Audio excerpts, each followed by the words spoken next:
இலக்கை நோக்கி டுவர்ட் த கோல். இந்த நிகழ்ச்சிக்கு உங்களை அன்புடன் வரவேற்கிறோம். Praise the Lord. ஆண்டவராகிய இயேசுவின் இனிய நாமத்தில் உங்கள் எல்லாருக்கும் அன்பின் வாழ்த்துக்கள். மார்க் எழுதின சுவிசேஷம் 10ஆம் அதிகாரம் 48ஆம் வசனம். அவன் பேசாதிருக்கும்படி அநேகர் அவனை அதட்டினார்கள். பார்வையற்ற ஒரு மனிதன், பரிதாபத்திற்குரியவன், மற்றவர்களையே சார்ந்து வாழ்ந்து வந்தவன், சாபத்தின் அடையாளமாக கருதப்பட்டவன். ஆனா இப்போ அற்புதத்திற்காக இயேசுவை கூப்பிடுறான். இயேசுவால தனக்கு பார்வை கொடுக்க முடியும் அப்படிங்கிறத அறிந்தவன் தன்னுடைய இயலாமையை மறந்து, தன்னுடைய சூழ்நிலையை மறந்து அவன் இருக்கிற இடத்துல இருந்து கதறுகிறான். மிகுந்த சத்தமிட்டு இயேசுவே, தாவீதின் குமாரனே என்று கூப்பிடுகிறான். அப்ப இந்த சத்தத்தை கேட்டவன இதுவரைக்கும் இவன் மேல பரிதாபம் கொண்டவர்கள், இதுவரைக்கும் இவன் யாரை சார்ந்திருந்தானோ அவர்கள் ஓடி வந்து இவனுக்கு உதவி செய்து இயேசுவனிடத்தில் அழைத்து செல்வார்களா என்று எதிர்பார்த்தவனுக்கு அவன் நினைச்ச மாதிரி ஒண்ணுமே நடக்கல. அவனுக்கு உதவி கிடைக்கலனாலும் பரவாயில்ல, பைபிள் சொல்லுது அநேகர் அவனை அதட்டினார். ஆனாலும் அவன் சோர்ந்து போகல. இயேசுவை கூப்பிடுறத நிறுத்தல, முன்னிலும் அதிகமாய் சத்தமிட்டு கூப்பிட்டான். இயேசு நின்றார், அவனை அழைத்து வர சொன்னார். நான் உனக்கு என்னப்பா செய்யணும் கேட்கிறாரு. நான் பார்வை அடையணும்னு சொன்ன அந்த வார்த்தையை ஏசப்பா கேட்ட உடனே அவனுக்கு அற்புதம் செய்தார். அவன் பார்வை அடைந்தான். இன்னைக்கும் நீங்க பரிதாபமாகவே இருக்கணுங்கிறது தான் இந்த உலகம் விரும்பும். நீங்க பாருங்க, நல்லா இருக்கணும், ஒரு அற்புதமான ஒரு வாழ்க்கையை பெற்றுக்கொள்ளணும், ஒரு ஆசீர்வாதத்தை பெற்றுக்கொள்ளணும்.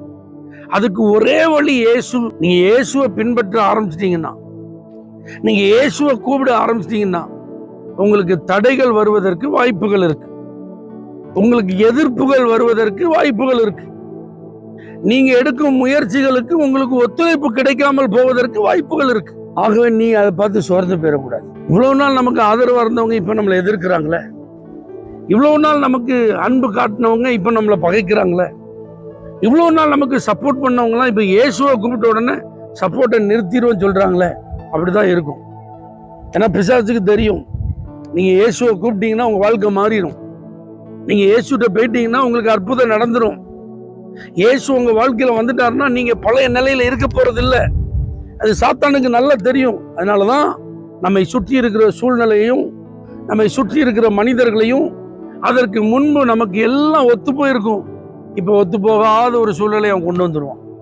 உடனே பகை வந்துடும், விரோதம் வந்துடும், மற்றவங்க கோவப்பட்டுருவாங்க. அல்லது இவ்வளவு நாள் நான் உனக்கு உதவி செஞ்சேன், இப்ப என்னையும் நீ தூக்கி எறிஞ்சிட்டு போறேன்னு ரொம்ப சென்டிமெண்டா பேசுவாங்க சொல்லி நீங்க யோசிக்காதீங்க. புரிஞ்சுக்கிடுவாங்க. இயேசுநாதர்கிட்ட போனதுனால என்ன கிடைச்சது உங்களுக்குங்கிறத அவங்க பார்த்துருவாங்க. ஆனா தற்காலிகமா வருகிற தடைகளை, தற்காலிகமா வருகிற எதிர்ப்புகளை பார்த்து இயேசுவை கூப்பிடுறத நிறுத்திடாதீங்க. இயேசுநாதர்கிட்ட போறதுக்கு தயங்கிடாதீங்க.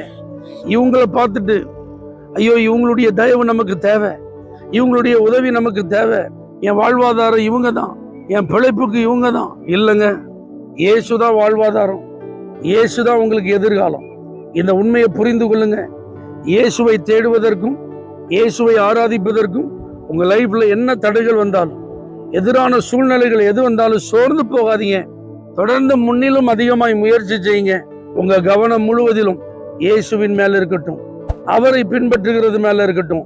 அற்புதம் நிச்சயம் உங்களை தேடி வரும்.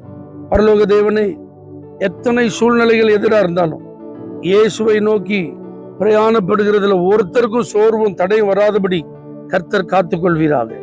இயேசுவின் நாமத்தில் பிதாவே, ஆமென். For prayer contact Pastor J.